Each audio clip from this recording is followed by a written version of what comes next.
नमस्कार, आदाब, मैं सारिका और आप देख रहे हैं 24 हिंदुस्तान टीवी न्यूज। इस वक्त की बड़ी खबर आ रही है सहारनपुर से।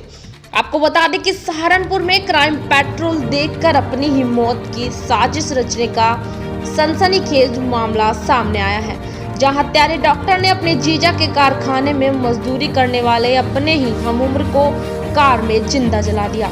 दरअसल हत्यारे डॉक्टर मुबारक पर लाखों रुपए का लोन का कर्ज बकाया चल रहा था।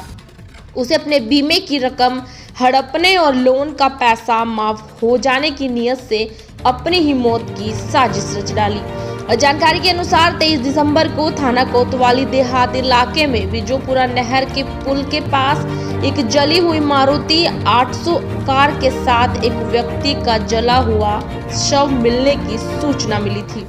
पुलिस ने कार के बारे में जानकारी जुटाई तो यह गाड़ी 8 बार बिक चुकी थी और वर्तमान में यह डॉक्टर मुबारक के पास थी, जो कि थाना कोतवाली देहात इलाके में ही डॉक्टर की दुकान चलाता है। एसपी सिटी अभिमन्यु मांगलिक ने पूरे मामले में जानकारी देते हुए बताया कि सोनू के परिजनों ने कार में जला शव सोनू का होने का शक बताया है और यह भी बताया है कि डॉक्टर मुबारक को एक कार और एक डेड बॉडी की तलाश थी, जिसके जरिए वो अपनी ही मौत की साजिश रचकर बीमे और लोन की रकम हड़प सके। थाना देहात पुलिस ने पूरे मामले में गहनता से खुलासा करते हुए अपनी ही मौत की साजिश रचने वाले हत्यारे डॉक्टर को गिरफ्तार कर जेल भेज दिया है। Bureau report Sajid Rajput. जी सर, क्या पूरा मामला है जो गिरफ्तार हुए हैं व्यक्ति ने अपनी मौत की साजिश रची है और उसमें एक युवक की हत्या की है? क्या पूरा मामला है, किस प्रकार से युवक संपर्क में आया और कैसे इसने उसके? जी हाँ, कोतवाली देहात क्षेत्र में बहुत रोचक घटना हुई है, जिसमें 23 तारीख की सुबह ये सूचना मिलती है स्थानीय पुलिस को कि बिजोपुरा नहर के पास एक गाड़ी है मारुति 800, वो पूरी तरह से जल गई है। उसमें एक व्यक्ति बैठा हुआ है, वो भी पूरी तरह से जल चुका है। वहाँ पर तुरंत हमारी पुलिस टीम पहुँचती है, फॉरेंसिक टीम पहुँचती है, गाड़ी में से डेड बॉडी को निकाला जाता है। उसके बाद इस गाड़ी का जो प्लेट पे नंबर था उससे गाड़ी ट्रेस की जाती है, तो पता चलता है गाड़ी ओरिजिनली कोई कानपुर का ओनर है जिसके पास ये गाड़ी जिसके नाम पर रजिस्टर्ड है। उस गाड़ी को जब हम ट्रेस करते हैं तो पता चलता है गाड़ी 8 बार बिक चुकी है आगे, और अभी रिसेंट में 2-2.5 महीने पहले डॉक्टर मुबारक नाम के व्यक्ति ने ये गाड़ी को खरीदा था। इसके बाद ये जब पूरी तफ्तीश चली रही होती है तभी एक सोनू नामक व्यक्ति है, उसके परिजन आते हैं।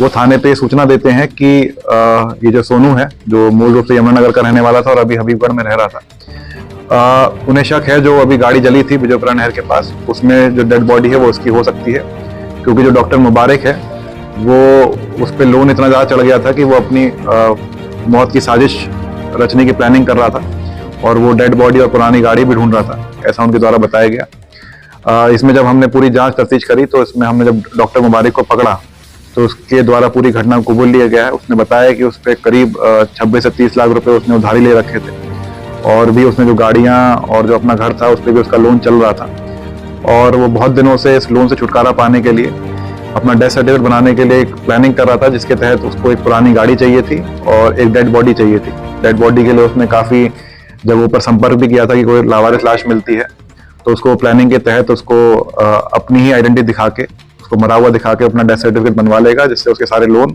और इंश्योरेंस क्लेम भी उसको मिल जाएगा। और इसी प्लानिंग के तहत उस दिन भी जब इसको डेड बॉडी नहीं मिल पाई काफ़ी प्रयास के बाद, तो वो इसकी सोनू से बात हुई। सोनू को ये पहले से ही जानता था, क्योंकि उसके बहनोई के कारखाने में, जो डॉक्टर मुबारक हैं उसके बहनोई के कारखाने में काम करता था। कभी कभार ये उससे पैसे मांगकर शराब भी पीता था सोनू। तो उस दिन ये 22 तारीख की शाम को एक ढाबे पर पहुंचता है जहां सोनू उसको मिलता है। दोनों साथ में खाना खाते हैं ढाबे पर। उसके बाद फिर इसके दिमाग में उसको शराब पिलाने की स्कीम आती है, उसको ठेके पे लेके जाता है, शराब पिलाता है। जब काफ़ी नशे में सोनू हो जाता है तो उसको गाड़ी में एक जगह रखकर, जहाँ पर ये गाड़ी जली थी वहाँ पर गाड़ी को पार्क कर दिया जाता है। उसके बाद उसके पास एक पेट्रोल की बोतल रखकर उस गाड़ी को जला दिया जाता है। ये जो सोनू है उसमें अंदर जिंदा ही जल जाता है। उसके बाद से ये 2-3 दिन अपनी दूसरी गाड़ी में छुप के रहता है। उसके बाद ये सिकरोड़ा गांव भी जाता है, वहाँ पर भी इसकी प्लानिंग थी कि जब ये बात खत्म हो जाएगी तो अपने परिजनों से संपर्क करेगा, पूरी बात उनको बताएगा, उनके थ्रू डेथ सर्टिफिकेट बनवाएगा। लेकिन ये वापस जब घटनास्थल कल आता है देखने, पुलिस के द्वारा गिरफ्तार इसको कर लिया गया था। पुलिस की गिरफ्तार करते ही इसने पूरी घटना भी कबूल ली है। जो सोनू का लॉकेट था जो उसके गले से मिला था वो भी इसके द्वारा बरामद कर लिया गया है। जो इसके कागजात थे सोनू से संबंधित या इसके लोगों के कागजात थे वो भी इससे बरामद कर लिए गए हैं। हमने सीसीटीवी फुटेज भी इसमें कलेक्ट करी है जिसमें दिख रहे हैं साथ में गाड़ी में जाते हुए, जिसमें ठेके पे शराब लेते हुए सोनू दिख रहा है। तो ये पूरी हमने जब साइंटिफिक एविडेंस पूरे इसमें कलेक्ट किए हैं तो पूरी स्टोरी इस तरह बनती है। इसको अब पकड़ लिया है, इसने अपना जुर्म इकबाल भी कर लिया। किसी घटना में एक हत्या के घटना में इसका मुकदमा पंजीकृत करके इसके बाद जेल भेजा जा रहा है। सर, जब पत्नी भी इसमें रहने की मोहम्मद की जो पूछताछ में मैंने बताया कि मेरी पत्नी प्रमाण पत्र बनवा कर उसका लोन का पैसा लेगी, क्या? जी हाँ, जब हमने से गहनता से पूछताछ करी है, पत्नी से ही पूछताछ करी है, तो उसमें बात ये निकल के आ रही थी कि पत्नी को ये प्लानिंग का पता नहीं था कि ये किसी जिंदा आदमी को मार देगा। उसको यही बताया गया था कि एक मृत डेड बॉडी ढूंढ रहा है जिसके साथ ये मिलकर ये पूरी साजिश रचेगा। तो अभी तक तो पत्नी की संलिप्तता नहीं आई है, लेकिन आगे अभी तक गहनता से विवेचना चल रही है।